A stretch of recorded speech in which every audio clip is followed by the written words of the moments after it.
नमस्कार, कार्यक्रम जिबेटमा स्वागत छ। सरकारी कार्यालयका अनियमितता र आर्थिक व्यथिति औँल्याउने प्रमुख दायित्व हो महालेखा परीक्षक कार्यालयको। आर्थिक वर्ष 2077-78 को सरकारी हिसाब किताबमा भएका कैफियत औँल्याएर महालेखा परीक्षकको गत वर्षको प्रतिवेदन पनि भर्खरै सार्वजनिक भएको छ। त्यसले राज्य प्रणालीभित्रका धेरै व्यथितिलाई सतहमा त ल्याइदिएको छ नै, साथै स्वयं त्यस प्रतिवेदनको विश्वसनीयतामा समेत प्रश्न उठिरहेको छ। किनभने त्यही कार्यालयका लेखा परीक्षक नै सिडिओ र न्यायाधीशसँग घुस खान्छन् भनेर महालेखा परीक्षक टङ्कबडी शर्माले संसदको एक विशेष समितिमा बताएका छन् र यसले नयाँ तरङ्ग पैदा गरेको छ। अब प्रश्न उठ्छ, यस्तो बदमासी गर्ने महालेखाका कर्मचारी को हुन्? उनीहरूमाथि के कारबाही भयो? कारबाही भएको छैन भने किन भएन? अनि महालेखाको प्रतिवेदनले वर्षेनी बेरुजु बढेको तथ्याङ्क सार्वजनिक गर्छ। बेरुजु किन घटेन? आर्थिक अनुशासनहीनतामा कुन कुन क्षेत्र बढी अगाडि देखिन्छन्? अनि महालेखाको काम केवल बेरुजु औँलाएर मात्र बस्ने हो? यदि होइन भने सम्बन्धित पदाधिकारीलाई कारबाहीको दायरामा किन ल्याउन सकिँदैन? आज यिनै विषयमा महालेखा परीक्षक टङ्कमणि शर्मासँग कुराकानी गर्दैछौँ। स्वागत छ सर। धन्यवाद, नमस्कार। अब तपाईँलाई त मैले स्यालुटै गर्न मन लागेको छ, तपाईँको त्यो बहादुरी, आँट, हिम्मत देखेर। जहाँ तपाईँ जस्तो त्यो मुख्य पदमा बसेको महालेखा नियन्त्रक कार्यालयको मान्छेले त्यही भित्र नै बदमासी हुन्छ, त्यहीँका कर्मचारीले नै खराबी गर्छन्, घुस खान्छन्, त्यो पनि सेना, सिडिओ, प्रहरीसँग भन्ने आँट गर्नुभयो कि सर। त्यसको लागि धेरै धेरै धन्यवाद छ। अब सुरुमा मैले तपाईँले बोलेको कुरा थोरै देखाउन चाहन्छु। पोहोर साल मात्र पनि 40 जना यस्ता भेटिएका थिए घुस खाने, होइन? साउन 1 गतेदेखि नै उनीहरूले पैसा उठाउन थाल्छन् पनि भन्नुभएको थियो। ठिक छ, यो राम्रो तपाईँले कदमको थालनी गर्नुभएको छ। यो तपाईँले बोलेको कुरा पनि म थोरै भिडियो क्लिप राख्न चाहन्छु, त्यसपछि यो विषयमा जान्न चाहन्छु। यहाँ हाम्रो अडियो पनि दिनु होला।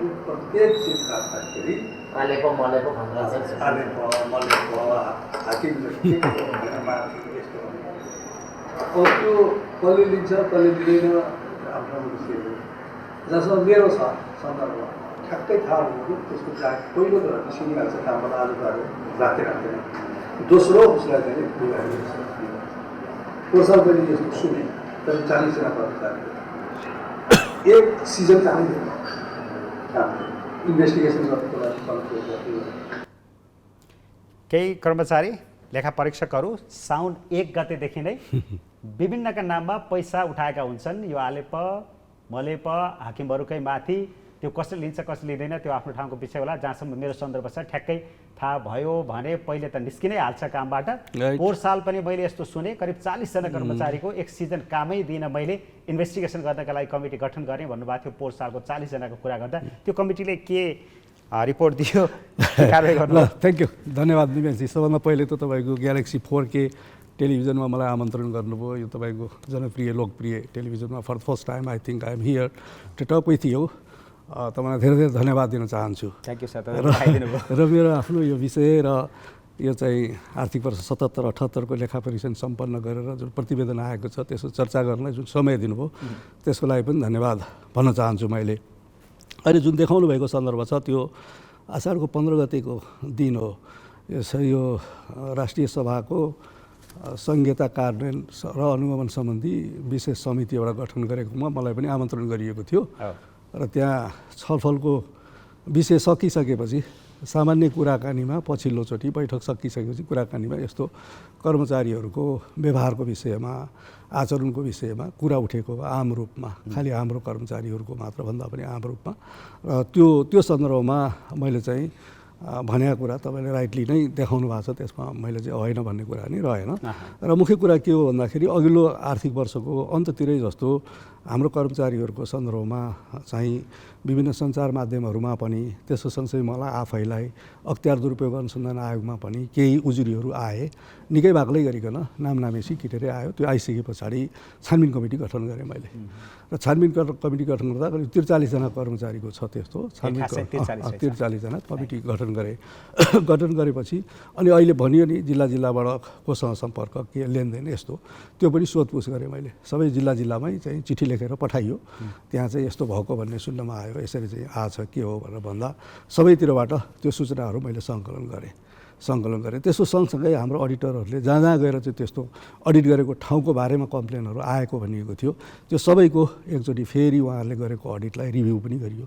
त्यसको कागजपत्रहरू हेर्नुदेखि लिएर अडिट रिपोर्ट जति सबै चाहिँ एकचोटि रिभ्यू गरेर फेरि छानबिन गरेर भनेर हाम्रो कमिटीहरूलाई लगाइदिएँ मैले। त्यो गर्दाखेरि मलाई त कस्तो देखियो भन्दाखेरि त्यो जिल्लामा जहाँ जहाँ सोधियो उहाँहरू कसैले पनि यस्तो गरेको लिएको दिएको भन्नु भएन। इन्क्वायरी नै पठाउनु भएको छ सबैले। लेखा परीक्षकहरू आउनुभयो, आफ्नो ठाउँमा बस्नुभयो, उहाँहरूले आफ्नो काम सम्पन्न गर्नुभयो, होटलमा जानुभयो, आफ्नो बिल तिर्नुभयो, फर्केर जानुभयो नै भन्नुभएको छ सबैले। त्यसमा पनि तपाईँले अचम्म मान्नु भएको छ। सुन्नु न भनौँ न।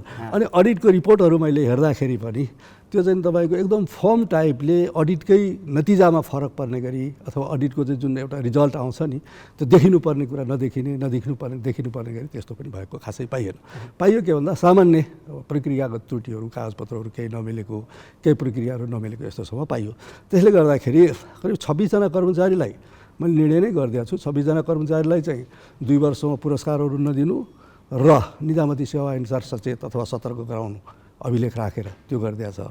अनि 17 जना चान्चुनलाई चाहिँ यो आचार संहिता हाम्रो हुन्छ, लेखा परीक्षकहरूको आचार संहिता 2070 बनाएको छ। त्यसमा करिब 12वटा कुराहरू पालना गर्नुपर्ने भनेर लेखा हुन्छ। त्यो आचार संहिता पालना पूर्ण रूपमा नगरेको भएदेखि त्यसमा चाहिँ ध्यान आकर्षण गराउनु भनेर त्यस्तो गरिदिएको छु।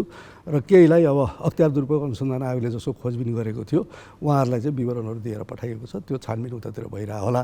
त्यस हुनाले जे कुरा उतातिर चाहिँ छानबिन छैन भन्ने कुरा आयो। हामीले अख्तियारमा पनि बुझेका थियौँ, यहाँ केही गुनासाहरू आएका थिए तर हामीले मालेखा उहाँहरूले मका पठाएको मैले छानबिन गरेर यस्तो एउटा निष्कर्षमा निकालिसकेँ होइन, समितिहरूबाट निर्णय गरेर के अरे अध्ययन विश्लेषण छानबिन गरेर र केही विवरणहरू कसैको बेला माग्नु भएको छ भने उहाँहरूलाई पनि पठाइदिएको छ। उहाँहरूको क्षेत्रभित्र पर्ने खासमा भ्रष्टाचार गरेको भन्ने प्रमाणित हो भने उहाँहरूले कारबाही गर्नुहुन्छ। त्योदेखि बाहेकको चाहिँ सामान्य कर्मचारीलाई यो एउटा चाहिँ आचरण सम्बन्धी विषयको हो भने सम्बन्धित कार्यालयहरूले पनि कारबाही गर्ने हो। कतिजना भए यसरी पोहोर सालको कुरा गर्दा 43 जनाको छ। 43 जना। त्यो जुन स्तरको कारबाही र अर्को तपाईँलाई भन्छु, त्योभन्दा अगाडि पनि यस्तो गुनासोहरू कहिलेकाहीँ आउने र अख्तियार दुरुपयोग अनुसन्धानले पनि छानबिन गर्दा केही कर्मचारीहरू निलम्बनमा पनि परेका छन्। अहिले पनि केही कर्मचारीहरू विशेष अदालतमा मुद्दामा पनि छन्। त्यो नहुने होइन, अरू रेगुलर अरू अफिसहरूको जस्तो मेरो अफिस पनि त उस्तै हो आखिरमा होइन। र त्यहाँ पनि केही न केही निलम्बनमा कति छन्? 4 जना छ अहिले। 4 जना। अनि यो जो अरूलाई जुन कारबाही गरेँ भन्नुभयो नि त्यो कारबाही पुग्छ त्यतिले? त्योभन्दा अर्को कारबाही गर्नुपर्ने त्योभन्दा बढ्ता कारबाही गर्नुपर्ने बदमासी खोज्नेहरूले नै बदमासी गर्नेहरूलाई त्यति कारबाही त्योभन्दा बढ्ता कारबाही गर्नुपर्ने इभिडेन्स हुँदैन, त्यतिमै पर्याप्त हुन्छ अहिलेलाई। अब निगरानीमा रहन्छ तिनीहरू काममा, फेरि पछि बदमासी गर्यो फेरि दोहोरियो त्यस्तो कुरा भने फेरि फर्दर जाने त छँदैछ। एकपटकलाई जत्रो कारबाही गरे पनि फरक पर्दैन नै। जत्रो भन्दाखेरि पनि अब जसरी भने नि मैले यो नतिजामा नै लेखा परीक्षणको प्रतिवेदन नै गलत, नतिजामा नै गलत भन्यो भने त त्यो त एकदम अक्षम्य टाइपको कारबाही भइ नै जान्छ त्यहाँ त होइन। र के छुट्यो त्यसबाट के नोक्सानी भयो त्यतिर नै जान्छ।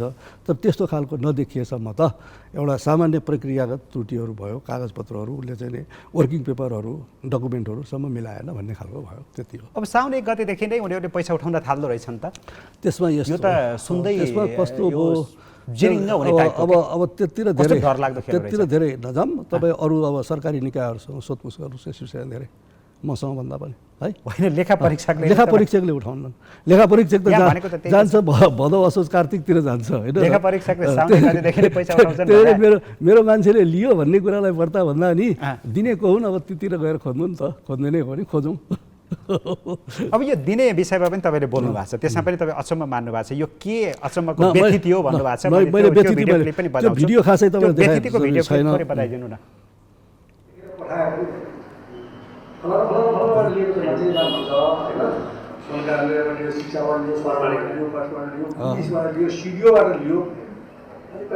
बहादुरी जस्तो पनि लाग्छ। सिडिओसँग पैसा खाने यो कर्मचारी हो, पुलिससँग पैसा खाने यो त न्यायाधीशसँग खाने यो सेनासँग खाने यो त को हुन्छ? यो चाहिँ भयो सिडिओसँग, पुलिससँग होइन, न्यायाधीशसँग पनि घुस खान्छन् भन्ने कुरा मैले मेरो भित्रको साथीलाई भन्छु। अर्को व्यथिति पनि यहाँ यो हदसम्मको छ कि दिन्छन् किन भन्ने छ, त्यो पनि बताइदिनुहोस् त। यस्तो ठाउँमा बसेका मान्छे हाम्रो मान्छेलाई पैसा दिन्छ तीभन्दा को हुन्छ? त्यसरी मैले विश्लेषण गर्ने गर्छु कहिलेकाहीँ र म पठाइदिन्छु। यस्तो आछ मेरो त्यहाँ केही छ भनेर बुझिरहेको छु, लेखेर पठाउनु त होइन। होटलमा बसेको थियो आफै फर्केर आऊ गेस्ट हाउसमा बसेको थियो आफैले खाऊ आफैले पैसा दिनु भएको छ त्यही हाम्रो सरसफाइ पैसा सर अब यो दिने बारेमा पनि तपाईँहरूलाई थाहा छ होइन यो कोले यसमा सहभागिता जनाउँछन् भने पुलिस सेना होइन न्यायाधीश उनीहरू सबैले मिल्छन् हाम्रा लेखा परीक्षकसँग त्यही 40 जनाको सन्दर्भमा जहाँ अडिट गर्न गएको त्यस्तो ठाउँमा त्यो ठाउँहरूको पनि आएको भएको कारणले गर्दा त्यो ठाउँमा मैले लेखेर पठाएको हो कुरा त्यसरी बुझ्नुहोस् ठिकै छ यसमा मैले तपाईलाई अप्ठ्यारो पार्न बिल्कुल होइन पुरै भएन तर मलाई अचम्म लागेको हामी जनतालाई जस्तो अब भनौँ न जिल्ला प्रशासन कार्यालयबाट जिल्ला प्रहरी कार्यालयबाट फलानाबाट चिलानाबाट भनेर जुन अफिसरको नाम आयो भन्नुभयो तपाईले भने पनि आएको त होइन त्यो मैले अहिले भनेको चाहिँ त्यो पोहोरसालको सन्दर्भमा कुरा गरेँ हो त्यो मिडियामा जसरी आयो यसरी आयो भनेर त्यो सन्दर्भको कुरा मैले त्यहाँ गरेको हो त्यो आइसकेपछि त्यो ठाउँमा मैले लेखेर पठाएको अनि त्यस्तो ठाउँबाट पनि दिन्छ त हाम्रो अडिटरलाई पैसा भनेर मैले आफै प्रश्न गरेको हो अचम्म त्यो हो दिँदैन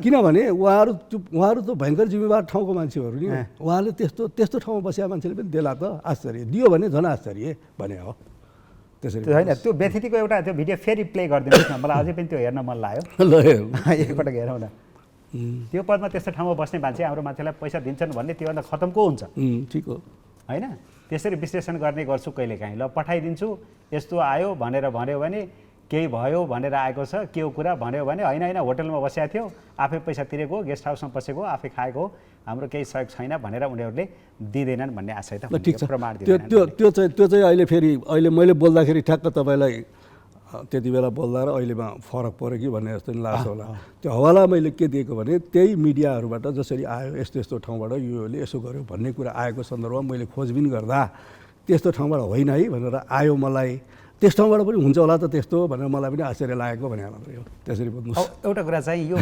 सेनासँग न्यायाधीशसँग होइन पुलिससँग चाहिँ उनीहरूले कसरी त्यति बेला मिडियामा आएको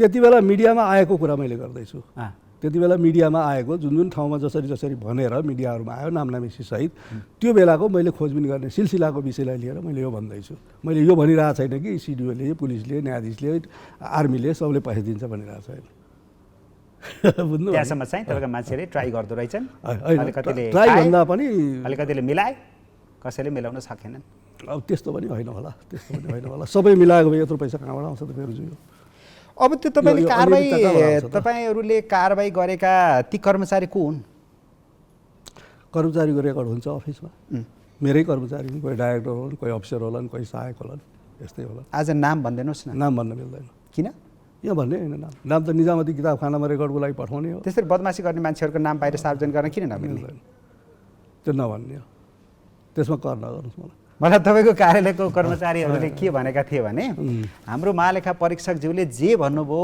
ठिक भन्नुभयो होला त्यसमा हाम्रो कुनै पनि गुनासो या विमति फरक मत छैन उहाँले पक्का पनि माथि टपबाट हेरेर देखेर नै भन्नुभयो होलान् बदमास कर्मचारी होलान् बदमास नहुने त कहाँ कुन क्षेत्र हुन्छ र हाम्रो क्षेत्रमा पनि छन् सबै क्षेत्रमा बदमास हुन्छन् तर सबै त हुँदैनन् नि त तर अरू जो निर्दोष कर्मचारी छन् हामीलाई त मर्का पर्यो यो त हाम्रो महालेखा परीक्षकबाट चाहिँ टुङ्गाइदिनु पर्यो 643 जना कर्मचारी म कहाँ छ जम्मा 43 जनाको कुरो न आयो अघिल्लो साल होइन र 643 जना भने बाँकी 600 लाई त चोट पर्यो नि त बाँकी 600 लाई चोट पर्छ भने यो 43 सुध्रिनु पर्यो अरू 600 ले पनि यस्तो उसमा प्रक्रियामा लागेन भनेदेखि के को चोट पर्यो हैन त्यो त परेन तर पनि हामीलाई बाहिरबाट हेर्दा यो पत्रकारहरू सबै बदमास हुन् भन्दाखेरि हाम्रो पनि त्यसमा त्यो सबै बदमास सबै ठाउँमा हुँदा नि हुँदैनन् सबै असल सबै ठाउँमा हुँदा नि हुँदैनन् हामी कहाँ पनि केही बदमास होलान् केही असल होलान् त्यो दुवै कुरा हो तर यसको अर्थ यो होइन कि चाहिँ त्यो जसलाई मैले भनिरहेको छु त्यो सबै पनि फुल फ्लेजली पुरै चाहिँ तपाईँको चाहिँ बदमासै गरे भन्ने पनि होइन त्यो प्रक्रियागत रूपमा केही त्रुटि गरे होलान् काम कारबाही गर्ने सिलसिला ठिकै छ तर तपाईँले भने जस्तो चाहिँ अब मैले खोजिबिनी गर्दाखेरि त लिएदिएको खाएको प्रमाणित हुने खालको कुरा त मैले भेटाएँ तर जे भए पनि जुन खालको स्तरको भएर कारबाही त गर्नुभयो नि कसैलाई नसियत दिनु भएको छ कसैलाई निलम्बनमा राख्ने भन्नुभएको छ त्यो मलाई फेरि चाहिँ अब प्रमोसन के पुरस्कारको लागि सिफारिस गरिने छैन भनेर रोक्का गर्नु भएको छ भनेको त बदमासी त केही न केही त देखियो त्यहाँ बदमासी भनेको उनीहरूको कामको प्रक्रियात्मक हिसाबमा गर्दाखेरि त्यही त केही उनीहरूले संहिताको सामान्य त्रुटिहरू देखियो त सही तरिकाले गरेन तिनीहरूको नाम त पाउनु पर्यो अरू कर्मचारी भन्ने कुरा भयो अहिले त्यो अहिले आजलाई नगरौँ फेरि पर्यो भने लिनु होला तपाईँले तर त्यसको चाहिँ सामान्यतया हामीहरूले के हुन्छ भने नाम दिने भनेको कारबाही गरिसकेपछि या त निजामती किताबखानामा पठाइन्छ त्यहाँ रेकर्ड रहन्छ या त फाइलमा रहन्छ उनीहरूको त्यहाँ कार्यरत अरू कर्मचारीले कारबाहीमा परेका कर्मचारी यो हुन् भनेर सजिलैसँग जानकारी पाउँछन् कि पाउँदैन? आफै थाहा पाउँछन्। त्यो चाहिँ आन्तरिक रूपमा सर्कुलर हुन्छ, पाइन्छ त्यो? पाइन्छ, आन्तरिक रूपमा थाहा हुन्छ, थाहा भइहाल्छ। अनि उहाँको अर्को कुरा के पनि आयो भने यदि उहाँले नाम बताइदिनुहुन्न भने त त्यस्ता बदमास कर्मचारीबाट उहाँ पनि प्रभावित हुनुहुन्छ र उहाँ संरक्षक नै होइन भनेर किन नभन्ने त नि भन्नुहुन्छ? त्यता नजानुहोस्, मेरो कर्मचारी कसैले आएर त्यसरी भन्दा नि भन्दैन।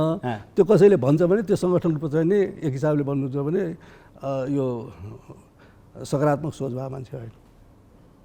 कसैले आएर तपाईँलाई भन्छ 43 चाहिँ कारवाही गरेको नाम नबेसी दियो, होइन भने ऊ संलग्न छ अडिटर जेनरल भन्छ भने त्यो गलत हो, त्यो भन्दैन कसैले। मन दुखाउन नपाउने उहाँहरूले? मन दुखाउन पाउने त मसँग दुखाउनु पऱ्यो नि त, तपाईँसँग तपाईँसँग डराउँछन् होला? मसँग दुखाउनु पऱ्यो नि, मसँग तपाईँसँग नडराउने राज्यभर चाहिँ विश्वभर एकैचोटि प्रसारण गर्नेसँग नदुखाउने नडराउने, अनि मसँग चाहिँ डराउने। पत्रकारसँग त कहाँ डराउँछन् त? त्यस्तो होइन, सबभन्दा बढी डरै पत्रकारसँग डर पनि होला। डर के छ भने मैले त नाम बताइदिरहेको छैन नि त उनीहरूको, त्यस्तो हो नि त। फेरि उनीहरूको नाम खुलासा गरेको छैन मैले। त्यो नाम खुलासा गर्ने हो भनेदेखि त अब त्यति नजाउँ, त्यति नजाउँ। अर्गनाइजेसनको एउटा सेक्रेसी पनि हुन्छ, त्यो कुरा उहाँहरूले बाहिर भन्न नि मिल्दैन। टङ्कबडी सर, अर्को प्रश्न के उठ्यो भने कर्मचारीभन्दा बाहिर, तपाईँको कार्यालयभन्दा बाहिर लिएर आएँ मैले। अब बाहिर उठेको कुरा के हो भने महालेखा परीक्षकले नै यसरी स्वीकार गरिसकेका लेखा परीक्षक जो बदमासी गर्छन् तिनीहरूबाट सङ्कलन भएको प्रतिवेदनका आधारमा तयार पारिएको सिङ्गो महालेखा को प्रतिवेदनप्रति विश्वसनीयता के?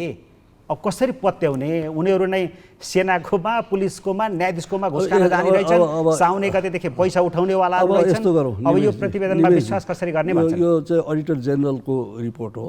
कुनै एउटा कर्मचारीले गएर गर्छ भने उसलाई मैले खटाएअनुसार गर्यो अथवा गरेन भन्ने हेर्ने हुन्छ। विभिन्न चरण हुन्छ यसको। कुनै एउटा अडिट टिम जान्छ भने उसको माथि फेरि अर्को सुपरभाइजरी लेभलबाट हेर्छ, त्योभन्दा माथि आएर फेरि चाहिँ त्यो रिपोर्ट इस्यु गर्नुभन्दा पहिले हेरिन्छ, रिपोर्ट इस्यु गरिसकेपछि पनि हेरिन्छ, फाइनल्ली रिपोर्टहरू जारी गरिसकेपछि पनि हेरिन्छ। र के हेर्ने के नहेर्ने भनेर आर्थिक वर्ष सुरुमै अडिटरहरू खटाउँदाखेरि वार्षिक योजना, लेखा परीक्षणको वार्षिक योजना बनाएर दिइएको हुन्छ। त्यो योजनाहरूको प्रत्येक फलो गर्यो अथवा गरेन भन्ने कुराको पनि त्यहाँ चाहिँ निगरानी गरिन्छ। यो सारा मेकानिजम गरेर फुल प्रुफ छ अथवा छैन उसले गरेको कुरा भनेर एक। अर्को चाहिँ त्यहाँ गरेको अडिटको चाहिँ प्रारम्भिक प्रतिवेदनहरू जारी हुन्छ, सम्बन्धित अफिसहरूले त्यसको प्रतिक्रिया दिन पाउँछ। त्यो प्रतिक्रिया दिँदाखेरि गलत लेख्या रहेछ के रहेछ भने त्यो कटाउन पाइन्छ, छुटेको कुरा कुनै रहेछ भने थपिन्छ। यो यावत मेकानिजमबाट आउँछ। त्यसो सँगै लास्टमा गएर मैले आफैले हेरेर सम्बन्धित मन्त्रालयको सचिवहरूलाई, लेखा उत्तरदायी अधिकृतहरूलाई पठाइन्छ, उहाँहरूले हेर्नुहुन्छ। त्यहाँबाट पनि भएन भने अन्तमा गएर रिपोर्ट फाइनल गर्नुभन्दा अगाडि, राष्ट्रपतिज्यू कहाँ मैले पेस गर्नुभन्दा अगाडि सम्बन्धित मन्त्रीहरूलाई, प्रधानमन्त्री कहाँ पनि पठाइन्छ। यो सारा चरण पार गरेर आउँछ हेर्नुहोस्। त्यस कारणले गर्दा रिपोर्टको चाहिँ विश्वसनीयता छैन, यो छैन ऊ छैन भने शान्तिनु हल्का फुल्का टिप्पणी गर्न मिल्दैन। तर धेरै नै मेहनत गरेर तपाईँको हेर्नुहुन्छ राष्ट्रपति कहाँ जानुभन्दा अगाडि यो क्रस चेक यति धेरै हुन्छ भनिरहँदा प्रधानमन्त्री र स्वयं राष्ट्रपतिले पनि के भन्नुहुन्छ भने देशमा भ्रष्टाचार बढ्यो, आर्थिक अनुशासनहीनता बढ्यो भनेर त उहाँहरूले पनि स्वीकार्नुहुन्छ। तपाईँ पनि बेला बेला भनिरहनुहुन्छ। होइन, मैले त रिपोर्टमै लेखेको छु नि, त्यो 1,55,000 इस्यु त मैले निकालिदिएको छु त अहिले, होइन र? जस्तो 1 खर्ब 15 अर्ब 5 करोड 50 लाख रुपियाँ त अनियमितता भयो भनेको छु त मैले आफैले। त्यसमध्ये 33 अर्ब चान्चुन रुपियाँ त असुल गर्नुपर्छ भनेको छु। 1 खर्ब 15 अर्ब मध्ये करिब 30% रुपियाँ त पैसै असुल गर्नुपर्छ भनेको छु। 60% जुन झन्डै 70 अर्ब रुपियाँको त्यो त ऐन नियम कानुन नीति विधि प्रक्रिया मिलेन भनेको छु, म आफैले भनेको छु त, होइन? अब त्यो मध्ये कति भ्रष्टाचार भएको हुन्छ होला, कति अनियमित भएको हुन्छ होला, कति चाहिँ सामान्य लिनु दिनु बढ्ता गरेर असुल गर्नुपर्ने मात्रै हुन्छ होला, कति फर्दर चाहिँ छानबिनको विषय बन्छ होला, होइन र? अडिटर जेनरलको जुन रिपोर्ट छ त्यो एउटा त फर्दर इन्फर्मेसनको लागि एउटा इभिडेन्स। तर प्रश्न महालेखा परीक्षक कार्यालयतिरै सोझिएको थियो अझै पनि, वा महालेखा निरीक्षकहरूतिरै सोझिएको थियो कि, र सोझिएको पनि छ। लेखा समितिले पनि छानबिन गर्ने भनेको छ नि टङ्कबडी सर। सरकारी निकायको बेरोजु रकम प्रक्रिया नै नपुराई लगतबाटै गायब भयो, यसमा ठुलो घोटाला र अख्तियार दुरुपयोग भयो भनेर लेखा समितिले छानबिन गर्ने भने के हो? तपाईँ जो भन्नुभयो म बताउँछु। लेखा समितिसँग मेरो एकदम राम्रो भयो, आज क्लियर गर्ने समय दिनुभयो तपाईँले। लेखा समितिसँग पनि यो विषयमा छलफल भएको छ। तपाईँकै ग्यालेक्सी 4K मैले हेर्छु, मेरै फोटो दिएर 43 करोड रुपियाँ तलमाथि गऱ्यो भनेर बजाएको पनि देखेँ मैले, होइन? लेखा समितिलाई बुझ्नुहोस्, अस्ति उहाँहरूले बोलेको के, अब अहिले के भयो, होइन? त्यो सबै कुरा चाहिँ व्यवस्थित भइसक्यो। कुनै समस्या छैन। छानबिन सक्यो र लेखा समिति छानबिन भन्दा पनि त्यो फर्सरै भइसक्यो, त्यो क्लियर भइसक्यो, त्यो कुनै समस्या होइन। यसमा चाहिँ यो बेरोजु रकम प्रक्रिया नै नपुराई लगतबाटै गायब भयो भन्ने कुरा चाहिँ के हो खास चाहिँ? त्यसमा यस्तो, त्यसमा अलिकति अब टेक्निकल कुरा भनिदिन्छु। हाम्रो के छ भने आर्थिक कार्यविधि वित्तीय उत्तरदायित्व ऐन 2076 सालमा नयाँ बन्यो। 2076 सालभन्दा अगाडि त्यो ऐनमा खासै व्यवस्था थिएन, 2075 सालसम्म थिएन, 76 सालमा नयाँ बन्यो र हाम्रो चाहिँ अब अडिटर जनरलले रिपोर्ट दिइसकेपछि लेखा समितिमा गएर छलफल भएर अनि चाहिँ त्यहाँबाट छलफल भएर त्यताको रिपोर्ट आएपछि यहाँ टुङ्ग्याउनु पर्ने विषय हो। त्यस्तोमा प्रक्रियागत सिलसिलामा कहिलेकाहीँ सानोतिनो त्रुटिहरू भएको हुनसक्छ, तर त्यो सबै करेक्सन भइसक्यो। त्यसमा कुनै तलमाथि गोलमाल आदि इत्यादि जसरी कुरा आछ नि त्यो तर त्रुटि चाहिँ भएको, सत्यता 1% पनि छैन। त्रुटि चाहिँ भएको रहेछ। यसमा लेखा समितिसँग बसेर हामीले रिजल्भ गरिसक्यौँ। त्रुटि चाहिँ भएको यसलाई यसमा चाहिँ के भयो भन्दाखेरि एउटा पहिलेदेखि आएको एउटा लिगेसी अनुसार सानोतिनोहरू काम गर्दै जाँदाखेरि भएको मात्र हो त्यो। त्यसमा कुनै त्यस्तो चाहिँ इन्टेन्सनल टाइपको कामहरू केही होइन। तर तपाईँले भन्नुहुन्छ सबै चेक हुन्छ, क्रस भेरिफाई हुन्छ भन्दा भन्दै पनि फर्दर तपाईँलाई भन्छु भने सुन्नु यो रिपोर्ट गइसकेपछिको विषय, रिपोर्टभन्दा अगाडिको विषय होइन, रिपोर्ट गइसकेपछिको विषय हो। रिपोर्ट गइसकेपछि फेरि चाहिँ लेखा समितिले पहिलोचोटि यसरी विषयहरू उठायो, सम्बन्धित मन्त्रालय निकायहरूले लेखेर पठायो, त्यसमा चाहिँ तपाईँहरूले गरिदिनु भयो भनेर उहाँहरूलाई सोधेको, सम्बन्धित मन्त्रालय निकायहरूलाई उहाँहरूले लेखा समितिसँग गएर क्लियर गरिसक्नु, त्यसमा कुनै समस्या ठिक छ। फेरि विषयवस्तु अझै गिजुलियो अथवा क्लियर भएन भने छैन, कुरा गरौँला। लेखा समितिसँग पनि बरु तपाईँले समन्वय गरेर कुरा गर्नु। अर्को चाहिँ यो महालेखा परीक्षकको कुरा गर्दाखेरि, प्रतिवेदनको कुरा गर्दाखेरि बेरुजुमा पनि सेना र कूटनीतिक निकायको देखाउन सक्दैन, सिधै साइन गरिदिन्छ, अन्तको मात्रै बेरुजु देखाइदिन्छ धेरै भन्ने त्यो गुनासो आरोप या चित्त दुखाइ त्यो पनि अब चाहिँ कस्तो भन्दाखेरि अब को मान्छेले कसरी गुनासो गरेको पाना पल्टाएर हेर्नुहोस्, अहिलेकी पनि हेर्नुहोस्, सेनाको हेर्दाखेरि उहाँहरूको काम कारबाही गरेको फास्ट ट्र्याकको कुरा त्यो लेखेकै छ। मिलेको जति त लेख्ने होइन नि त, नमिलेको कुरा लेख्ने हो नि होइन। जस्तो अहिले यहाँ निकाल्दाखेरि मैले चाहिँ टोटलमा जस्तो 1 खर्ब 15 अर्ब भने अडिट गरेको फिगर चाहिँ तपाईँको 75 खर्ब 33 अर्ब छ। त्यसमध्ये सरकारीको करिब 43 खर्ब चान्चुनको छ। अब त्यसमा चाहिँ निस्किएको बेरुज भनेको 1 खर्ब 15 अर्ब भनेको चाहिँ 2.36% हुन्छ। 2.36% भन्दा अरूमा त हामीले भनेकै छैन नि केही। 2.36% जुन भित्र पर्यो त्यसमा कुनै कुनै मन्त्रालयको होला 25%, कुनैको 22% होला, कसैको 8% होला, कुनैको 10% होला, यस्तो हो। अब परराष्ट्रको नदेखिने उसकोमा देखिने भन्ने होइन। तपाईँले हेर्नु न किताब रेकर्ड के अरे रिपोर्ट हेर्नु होइन। सबै आजसम्मको रिपोर्ट हेर्दाखेरि नै सेनातिर चाहिँ त्यति धेरै देखाउँदैन, सिधै सटाइदिइहाल्छ, साइन गरिदिइहाल्छ। कूटनीतिक नियोगहरूमा पनि त्यहाँ केही छ भने पनि साइन गरिदिइहाल्छ। बाहिरतिर अलि बढी रमाउँछ। अर्को एउटा कुरा भन्छु मैले, त्यसरी पनि नलिनुहोस्, त्यसरी नलिनुहोस्, यो चाहिँ एकदम मैले त लिएको होइन, व्यक्तिगत रूपमा लिएको होइन, आएका प्रश्नहरू तपाईँले आजको सोध्न पाइरहेको छु। राख्नुभयो, एकदम धन्यवाद छ। अडिटको एउटा चाहिँ सुरुदेखिकै रिस्कको बेस हुन्छ। अघिल्लो सालको अडिटको कुरा गर्नुहुन्छ भने करिब 5700-800 जति अफिसको गरेको हो। त्योमध्ये 3 क्याटेगोरीमा गरेका थियौँ मैले, high risk, medium risk, low risk. Low risk भनेको अफिसहरूमा हाम्रो कर्मचारीहरू जाँदै जाँदैन, पठाउँदैन, कसले निकायबाट पाएको प्रतिवेदन, आन्तरिक लेखा परीक्षकको प्रतिवेदन त्यसैको आधारमा सर्टिफाई गरिदिन्छु है, अघिल्लो सालदेखि मैले गरेको। त्यसै मिडियम रिस्क भन्यो। त्यो लो रिस्कको म बताउँछु। मिडियम रिस्कको एरियामा चाहिँ तपाईँको अब मिडियम लेभलको अफिसहरू पर्छ। त्यसमा ट्रान्जेक्सन मात्रै चाहिँ रिस्क हेरिन्छ, कुनै प्रोक्युरमेन्टको होला, कुनै कन्स्ट्रक्सनको होला, कुनै के को होला, कुनै के को होला। 100वटा ट्रान्जेक्सन गरेको छ भने 5वटा 8वटा ट्रान्जेक्सन मात्रै हेरेको हुनसक्छ, त्योमा केही भेटियो भने त्यो कुरा देखाइन्छ। हाई रिस्कको 1958 चान्चुन 2000को गरे हाई रिस्कको, त्यसमा स्थानीय तहको सबैलाई हामीले हाई रिस्क मानेका छौँ। प्रदेशको चाहिँ मन्त्रालय निकायहरू, ठुल्ठुलो अफिसहरू, विकास निर्माणको कामहरू हाई रिस्क मानेका छौँ र सङ्घीय सरकारको मन्त्रालयहरू, केन्द्रीय निकायहरू, नेसनल प्राइड प्रोजेक्टहरू, ठुल्ठुलो प्रोजेक्टहरू यिनीहरू हाई रिस्क मानेका छौँ। त्यो सबैमा 1 to all लेखा परीक्षकहरू स्थलगत रूपमा लेखा परीक्षण गर्न गएको छ र हामीले त्यसलाई चाहिँ त्यही अनुसार गरेर विश्लेषण गरेर हेरेका छौँ।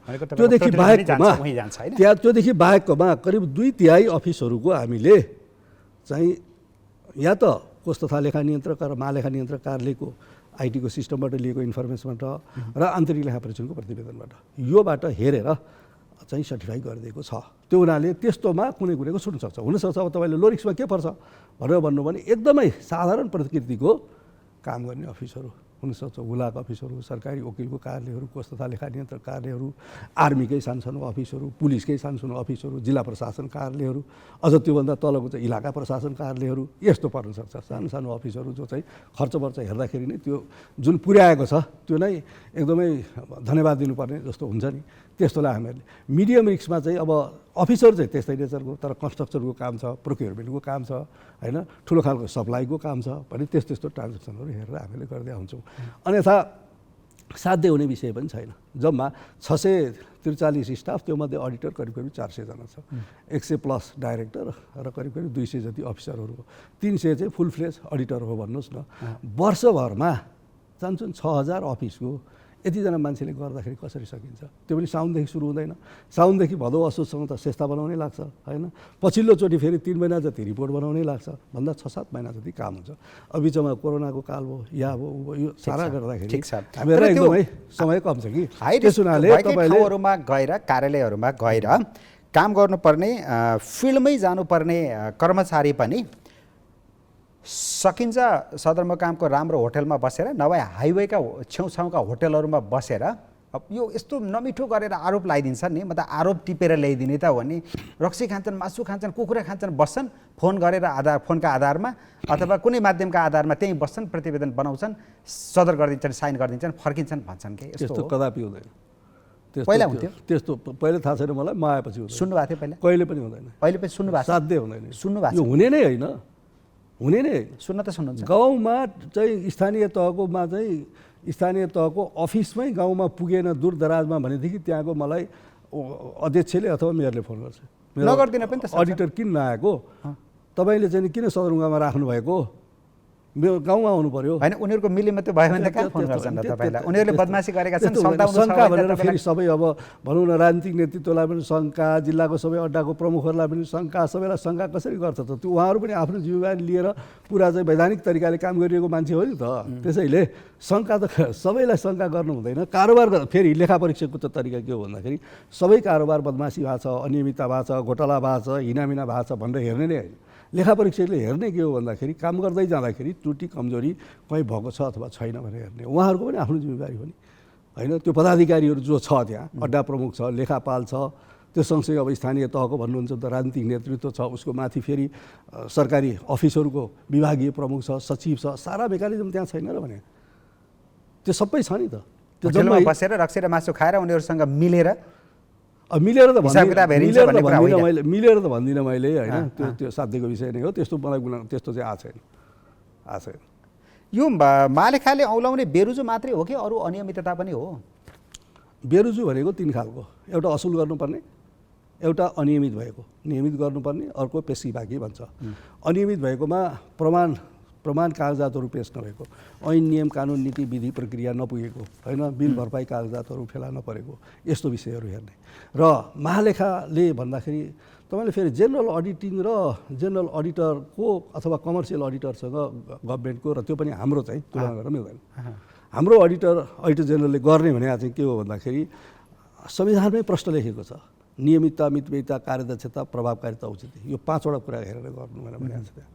त्यसो सँगै लेखा परीक्षण ऐनमा छ, त्यो 31वटा कुराहरू लेखा छ त्यहाँ। चाहिँ नीतिको कुराहरू छ, कार्य सम्पादनको कुराहरू छ, फाइनेन्सियल इस्युजहरूको कुरा छ, कम्प्लायन्सको कुराहरू छ, त्यस्तो छ। त्यसो सँगसँगै अन्तमा गएर औचित्यको विषय पनि छ। सबै प्रक्रिया मिलेको छ, काम पनि भएको छ, तर औचित्यको दृष्टिकोणले त्यो गर्न उपयुक्त थिएन भनेदेखि महालेखा परीक्षकलाई लाग्यो भने त्यो कुरा टिप्छ। तपाईँलाई एउटा उदाहरण दिन्छु त्यस्तो, जस्तो 2 वर्ष अगाडि, अघिल्लो वर्ष पनि अहिले पनि फाटोफुट्टो हुने गरिरहेको छ।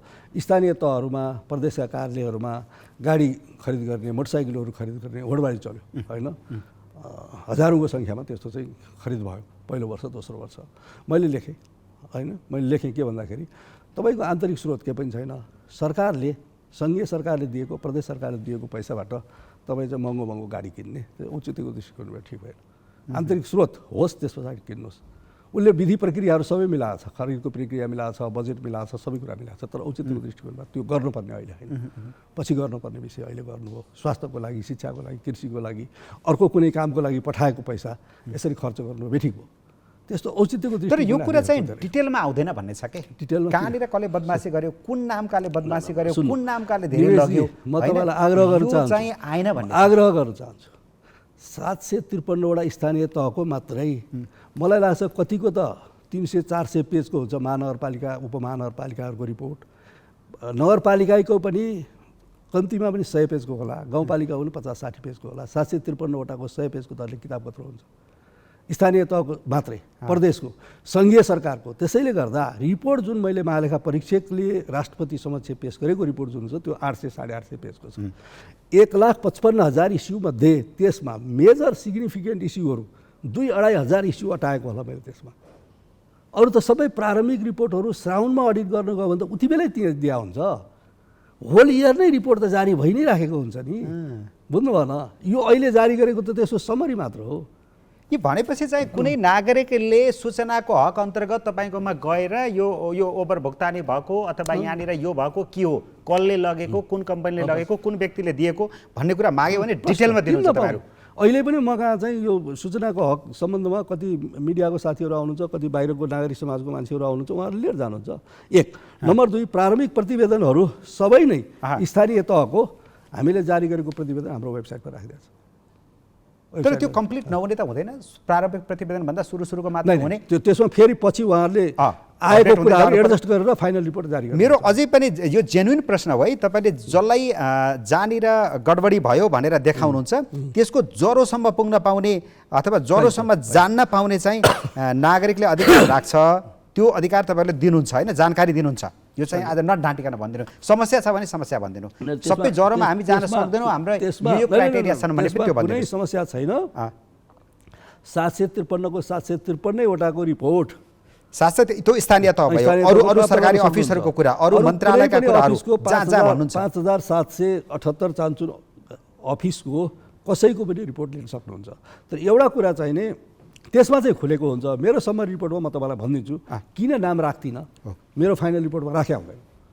त्यसको पनि सर्टेन चाहिँ टेक्निकल छ, त्यसैले नराखेको। त्यो पनि अहिले प्रभावकारी भएन, होइन फलानो कम्पनी फलानो त्यो त्यसले चाहिँ यो गरेछ, यो बदमास रहेछ, यो नामकाले यो गरेको भन्न पाए पो मजा हामीलाई। त्यस्तो होइन, त्यस्तो होइन। त्यो आफ्नो ठाउँमा मजा आफ्नो ठाउँमा छ कि। हैन, मजा भनेको त हामीले कुन अर्थमा भने बदमासी गर्नेको त देख्न पाउनु पर्यो नि। त्यसको मतलब फुल्ली ओपन हुन्थ्यो भन्नु खोज्नु भएको थियो। खोज्दाखेरि त्यसको भित्र ओपन भइहाल्छ।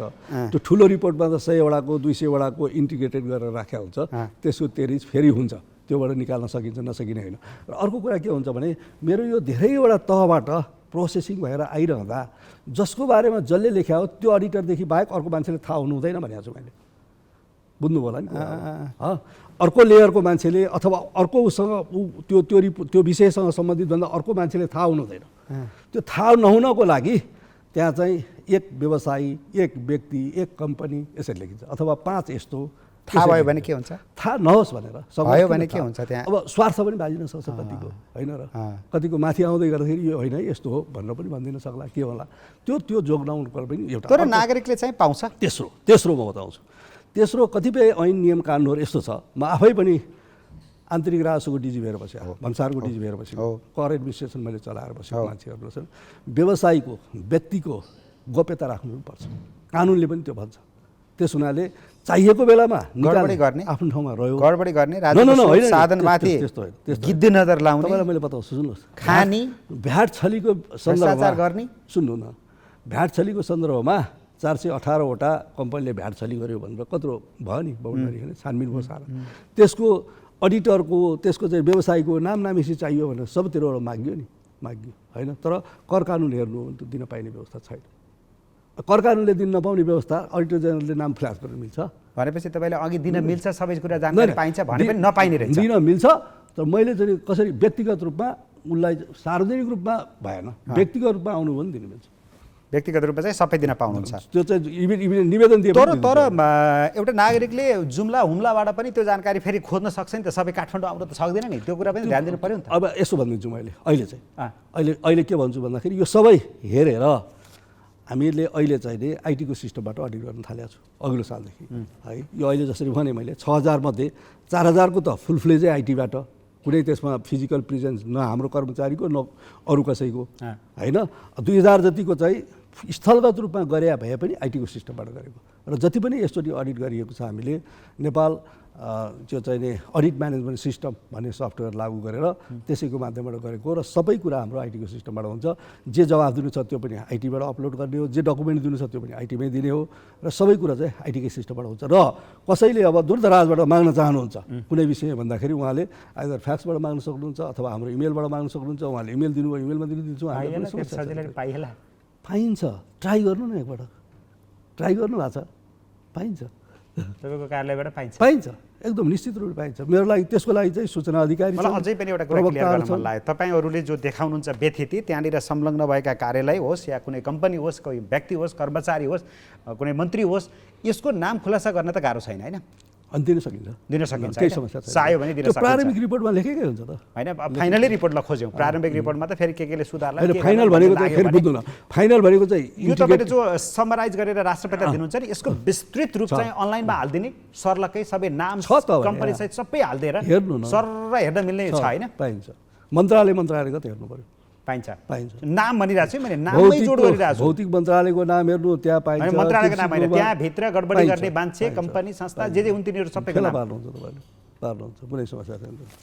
ल, यो बेरुजी देखाउने काम मात्रै बढी भयो भन्छन् फेरि कि महालेखालाई, यो कामै त्यही हो त, गर्नुहुन्छ कि देखाउने नै हो।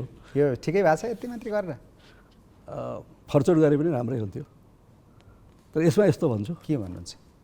मैले गर्ने प्रयास न मैले भन्ने हो अघि।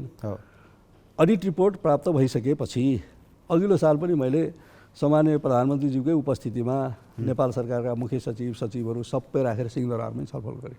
यत्रो धेरै बेरुजु भइसक्यो, त्यति बेला 6 खर्ब 76 अर्ब पुगेको थियो टोटल, अहिले 8 खर्ब 29 अर्ब पुगेको छ। यसलाई चाहिँ फर्चोट गर्नु पऱ्यो, असुल गर्नु पऱ्यो, नीति थिति पद्धति बनाउनु पर्ने पद्धतिहरू बनाउनु पऱ्यो र निराकरण गर्नु पऱ्यो भने प्रधानमन्त्रीले पनि निर्देशन दिनुभयो। सबै सचिवहरू, मुख्य सचिवहरू सबैले पनि गर्ने भनेर हिँड्नुभयो। त्यसपछि पनि प्रगति राम्रो नभएको देखेपछि मैले आफैले अहिले चाहिँ मेरै अफिसमा मुख्य सचिव लगायतको सचिवहरूलाई बोलाएर पनि पटक पटक छलफल गरिरहेको छु।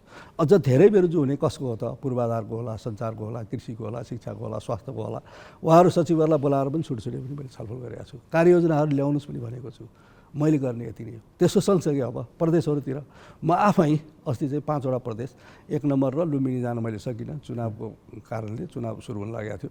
अरू 5 वटा प्रदेशमा गएर प्रदेश प्रमुख, मुख्यमन्त्री, मन्त्रीहरू, सचिवहरू सारालाई भेटेर मिटिङै गरेर छलफल गरेर यस्तो अनुरोध गर्ने स्थिति छ है तपाईँहरूको, अनुरोध गर्ने हो, स्थिति यस्तो छ, त्यसैले यसमा यस्तो गर्नुहोस् भने हो। लेखा समितिहरूमा चाहिँ प्रदेशको लेखा समिति भन्नुहोस् अथवा सङ्घीय सरकारको चाहिँ हाम्रो प्रतिनिधि सभाको लेखा समिति, त्यहाँ पनि छलफल गर्ने हो, त्यहाँ भन्ने हो। अब गर्ने यति फर्स्टसुट गराउने अधिकार तपाईँहरूलाई दियो भने राम्रो हुन्थ्यो होला। के गर्ने? फर्स्टसुट गराउने अधिकार पनि तपाईँहरूलाई दिने, कारबाही गर्ने अधिकार पनि तपाईँहरूलाई दिने, कारबाही भन्नाले भने चाहिँ अलि फ्रुटफुल हुन्थ्यो। अब साह्रै धेरै चाहिँ प्युनिटिभ टाइपको अधिकारहरू अडिटर जेनरललाई दुनियाँभरमा कहीँ पनि छैन। यदि त्यस्तो हुन थाल्यो भन्दाखेरि यतातिरको भन्दा त्यो कारबाहीको प्रक्रियातिर बढ्ता अल्मलिन्छ र मुख्य काम नहुन नि सक्छ। त्यसैले सर्टेन लेभलको चाहिएला, तर चाहिँ त्यो तपाईँले जसरी भन्नुहुन्छ, हामीहरू जसरी यो चाहिँ त्यहीँ नै कारबाही गर्ने अधिकार दिए हुन्थ्यो कि भन्ने खालको त्यो साह्रै बढी इफेक्टिभ नहुन नि सक्छ है। त्यो एउटा।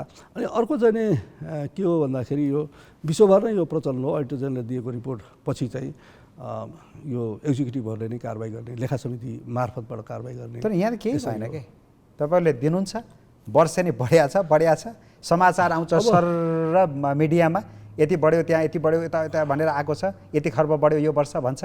यो जस्ट देखाइदिने काम, छरपष्ट पार्ने काम। कस्तो भएको छु भन्दाखेरि दिमेशजी, तपाईँ आफै पनि भनिरहनु भएको छ हरेक वर्ष यो आर्थिक अनुशासनता बढ्यो, कुनै पनि हतोत्साहित भएको छैन। किनभने मेरो काम मेरो तर्फबाट भइरहेको छ। खोजबिन कुन दिन हुन्छ भने भएको दिनलाई त काम लाग्दो हो नि त, ठाउँ देखाइदिएका छौँ भन्ने कुरा। त्यहाँ त लेखिदिएको छु त हामीले, लेखा उत्तरदायित्वको नाम लेखिदिएको छु, कहिलेदेखि कहिलेसम्म थिए, उनको पालामा कति चाहिँ भयो अनियमितता भनेर। र कहिलेकाहीँ सानो सानो एउटा चाहिँ मेकानिजमहरू गऱ्यो भने पनि हुने रहेछ भन्ने लाग्छ। जस्तो उदाहरणको लागि मैले भन्छु, अस्ति स्थानीय तहको निर्वाचन हुने बेलामा निर्वाचन आयोगसँग म आफैले समन्वय र सहयोग पनि सल्लाह नि गरेँ। स्थानीय तहको पदाधिकारीहरूमा मनोनयन गर्ने बेलामा चाहिँ यो विगतको तिर्नु बुझाउनु पर्ने पेस्की, बेरुजु, महालेखाले देखाएको रुपियाँहरू यस्तो चाहिँ तिरेपछि एकदम राम्रो परिणाम दियो भनेको थिएँ। यसको सँगै अहिले फेरि हामीहरूले चाहिँ प्रदेश र सङ्घीय संसदको निर्वाचनमा पनि यो फर्मुला एप्लाई गर्नुपर्छ है भनेको छौँ। सरकारलाई पनि हामीले भनेको छौँ। सरकारलाई मैले के भनेको छु भन्दाखेरि रिपोर्टहरूमा लेखेर दिएको छु मैले त होइन। तपाईँले एकदम उच्च जिम्मेवारमा पदमा चाहिँ कर्मचारीहरूलाई भर्ना गर्दा, नियुक्ति गर्दा, बढुवा गर्दाखेरि यो विगतको चाहिँ आर्थिक अनुशासनको, वित्तीय प्रशासनको यसको स्थिति उहाँको कस्तो छ त, बढुवा गर्दा त्यो पनि हेरिदिनु न, त्यो भए बेस हुन्छ। र अहिले धेरै चाहिँ अब हेर्दाखेरि यो सार्वजनिक संस्थानहरू हुन्छ नि, प्रतिष्ठानहरू, त्यस्तोमा चाहिँ तपाईँको अलिकति बढी पोलिटिकल एपोइन्टमेन्टहरू हुने गर्छ नि, चेयरम्यानहरू भन्नुहोस् अथवा एमडीहरू, जिएमहरू, यस्तो उहाँहरूको पनि विगतको आर्थिक अनुशासनको पाटो कस्तो छ त्यो मूल्याङ्कन गरेर गऱ्यो भने बेस हुन्छ। यसरी हामीले सुझाव दिइरहेछौँ त, त्यो कार्यान्वयन गऱ्यो भने बेटर हुन्छ कि। कार्यान्वयन गर्ने मान्छेहरूमा समस्या अब त्यो देखियो। त मेरो भित्र पर्दैन। तपाईँले भन्नुहुन्छ कि यो राष्ट्र सेवकदेखि राजनीतिक व्यक्तित्व र व्यवसायहरू समेत दोषी रहेका छन् भन्नुहुन्छ बेला बेला भाषण गर्दा होइन, सबै संलग्न देखिन्छ भन्नुहुन्छ।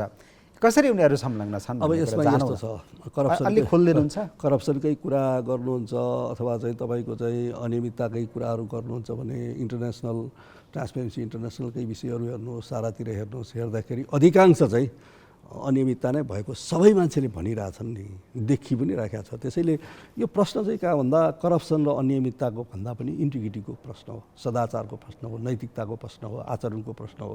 त्यो तलै तहसम्म पुगिसकेको छ कि किन भन्दा अहिलेको बजेट प्रणाली, खर्च प्रणाली लगायतको सारा आर्थिक कार्यप्रणालीको कुराहरू हेऱ्यो भने गाउँ गाउँसम्म उपभोक्ता समितिहरू मार्फतसम्म पनि कामहरू धेरै भएको छ। हजारौँ उपभोक्ता समितिहरू परिचालन भएको छ।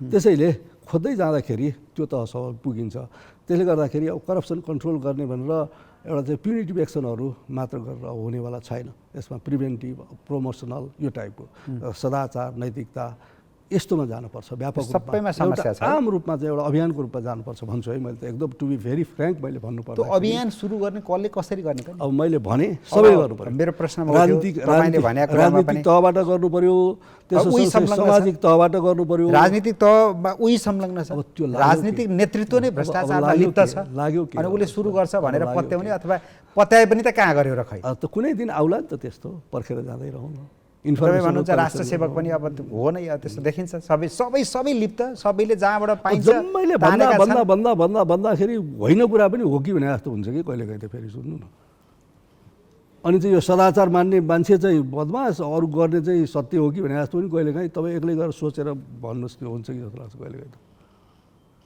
सुन्दा नि। त्यसैले यसमा डेथमा जानै पर्छ, एकपटक डेथमा होइन। डेथमा त जाने, अब तपाईँले देखाउनुहुन्छ हरेक वर्ष बेरोजी बढेछ, यो डेथ जाने कहिले कसरी भन्ने प्रश्न। अब यो तपाईँसँग जवाब छ जस्तो लाग्दैन। एउटा मात्र मैले भन्छु तपाईँलाई, मैले जति मेहनत र जति चाहिँ डेथमा गएर विषयहरू खोजेर लिएर हुन्छ त्यति पनि पर्दैन। त्यसको 25% मात्र काम गरे पनि यो सुधार हुन्छ है। कसरी? मनोवृत्ति सुधार गर्नु पर्यो, मानसिकता सुधार गर्नु पर्यो। सरकारी कामहरू गर्दाखेरि चाहिँ, राज्यको काम गर्दाखेरि चाहिँ राज्यलाई नोक्सानी नहुने गरी गर्नु पर्यो। यो डर किन भएन सर? कोसँग? कारबाही नभएर। कोहीसँग डर? कारबाही नभएर। अब यत्रो देखिरहेछ भन्दाखेरि भटाभट भोलिदेखि प्रत्येक चाहिँ निकायको पदाधिकारीहरूलाई सोधपुछ गर्न थाल्ने हो र एक एक गरेर चाहिँ त्यसको चाहिँ निगरानी गर्न थाल्ने र एक एकबाट फर्चाउन थाल्नुहोस् भनेदेखि त सुधार भइहाल्छ नि। यो प्रतिवेदन तपाईँले राष्ट्रपतिलाई बुझाएर घर गइसकेपछि के फिल गर्नुहुन्छ? मेरो जागिर सक्यो, एउटा प्रतिवेदन बुझाएँ भन्ने हुन्छ कि त्यस्तो अरू मनमा के खेल्छ? मलाई चाहिँ प्रतिवेदन तयारी गरेर बुझाइसकेपछि बढ्ता डर हुन्छ। के डर? नबुझाउन्जेल भन्दा पनि बुझाइसकेपछि चाहिँ, किन भन्दा यो अब कार्यान्वयन भएन भने अर्को साल फेरि यस्तै प्रवृत्तिहरू दोहोरिरह्यो भने कति मात्र मेहनत गरेर लेखिरहने। लेख्न त लेख्छु मैले, कार्यान्वयन होस् भन्ने हुन्छ मलाई। 5 वर्ष एक वर्षको हैरानी त एउटा अवधिको हैरानी त भन्नु न, तपाईँको रात बिहाल गरेर काम गरेको त्यो एकछिनको लागि आराम त हुन्छ, बुझाइसकेपछि ढुक्क त हुन्छ होइन। तर पनि जुन निस्किएको छ त्यो बेहोराहरू जुन निस्किएको त्यसलाई चाहिँ अब कसरी फर्चौट गर्ने, कसरी चाहिँ व्यवस्थित गर्ने, अर्को साल कसरी हुन नदिने। होइन, त्यो कुरा त सैद्धान्तिक कुरा भयो होइन। तपाईँको त्यो चियरबाट गर्न पर्ने र सोच्न पर्ने कुरा त त्यही हुन्। व्यवहार त 5 वटा प्रतिवेदन ल्याइसक्नु भयो होइन, 5 वर्ष भइसक्यो। यसमा केही माखो मर्यो? म सन्तुष्ट छु। होइन, त्यो काममा त सन्तुष्ट हुन्छ, देखाइदिनु भयो तपाईँले, त्यो भन्न खोज्या होला। तर जे हुनुपर्ने थियो नि यसबाट चेतेर अरूले अझ कम गर्नुपर्ने, सुधार्नु पर्ने, यस्तो पनि छ। त्यस्तो लाग्दैन? कहिले काहीँ हेर्दाखेरि यसमा चाहिँ अब सबै नेगेटिभली मात्रै हामीले प्रचार नभनौँ पनि होइन। अडिट रिपोर्ट भनेको नेगेटिभ मात्र आउने पनि होइन, त्यसमा पोजिटिभ सुधारको विषयहरू पनि दिइन्छ। मैले हेर्नुहुन्छ भने म तथ्याङ्कको मान्छे है, अङ्कभन्दा अरूतिर हेर्दिनँ मैले। म आउनुभन्दा अगाडि 6.86% थियो, म आएको वर्ष 5.41%, त्यसपछि 5.29%, अर्कोचोटि 4.05%, सङ्घीय सरकारको कुरा गर्छु मैले। तेस्रो पटक 3.43%, अहिले आएर 1.75%। भनेपछि यो ट्रेन्डलाई हेर्नु हो भने स्थानीय तहकै पनि र प्रदेशकै पनि अघिल्लो सालको ट्रेन्डलाई हेर्नु हो भने यस साल प्रतिशतको हिसाबमा चाहिँ अलिकति घट्या छ। तर यसको अर्थ मैले यो फेरि भन्दिनँ फुल फ्लेजमा आर्थिक अनुशासन कायम भएर घट्या भन्दिनँ मैले फेरि। किन भन्दिनँ भन्दा त्यो भन्ने इभिडेन्स मसँग त्यो छैन। त के कारणले होला भन्छु भन्दाखेरि आर्थिक वर्ष 77-78 को वर्ष जुन हो त्यो चाहिँ होल इयर कोरोनाको एफेक्ट भएको वर्ष हो। त्यस कारणले गर्दा धेरै आर्थिक क्रियाकलापहरू भएनन्, विकास निर्माणका कामहरू, सेवाका कामहरू, प्रोक्युरमेन्टका कामहरू धेरै भएनन्। त्यस कारणले गर्दाखेरि पनि अब एमाउन्टकै हिसाबले पनि थोरै मात्रै बढेको छ कि थोरै मात्रै बढेको छ। तर दुःख कहाँनिर हो भन्दाखेरि यो विषय आउँछ, अनियमितताको विषयहरू आउँछ, मिलेन भन्ने बेरुजुको विषयहरू आउँछ, तर फर्चोट नहुनु चाहिँ दुःखको विषय हो। अघिल्लो साल 85 अर्ब रुपियाँ फर्चोट भएको थियो भने यसचोटि 50 अर्ब मात्रै हो, 35 अर्ब कम फर्चोट भएको छ। त 115 अर्ब निस्किने 120 अर्ब फर्चोट भयो भनेदेखि त कम भइहाल्छ नि त। ठिक छ। अर्को कुरा, महालेखा परीक्षक आफै अडिटमा जान्छ कि जाँदैन? जेनरली जाँदैन, जाँदैन। जेनरली। अनि तपाईँको कहिले कहिले फेरि कहाँ कहाँ गयो, कुन कुन देशमा गयो भन्ने पनि यस्तो बाहिर चर्चा गर्छन्, आलोचना गर्छन्, अमेरिका गयो भन्छन् होइन? तपाईँको मैले कुरा बुझेँ। के हो यो? यो पनि अब तपाईँलाई आज प्रष्टीकरण दिने? त्यसमा खासै त्यो जरुरी होइन। म अरू नै कुनै सन्दर्भमा काममा गएको बेला अरू नै कुनै सन्दर्भमा काममा गएको बेला चाहिँ के अरे यो एम्बेसीहरूमा बसेको होला, त्यति मात्र हो। सन्दर्भ खुलाउन मिल्छ कि नै? अब आज सन्दर्भ चाहिँ मौका आएको दिन तपाईँले अब भन्नलाई सन्दर्भ निकाल्नुभयो करिब 3 वर्ष 4 वर्ष अगाडिको कोरोनाको बेलाको, कोरोनाभन्दा अगाडिको बेलाको। मैले वर्ल्ड ब्याङ्कमा एउटा यो सिटिजन पार्टिसिपेटरी अडिट टाइपको एउटा चाहिँ नि वर्कसपमा म खासमा वक्ताको रूपमा गएको थिएँ। त्यो बेला जाँदाखेरि वासिङटनको चाहिँ हाम्रो एम्बेसीमा पनि बसेको थिएँ।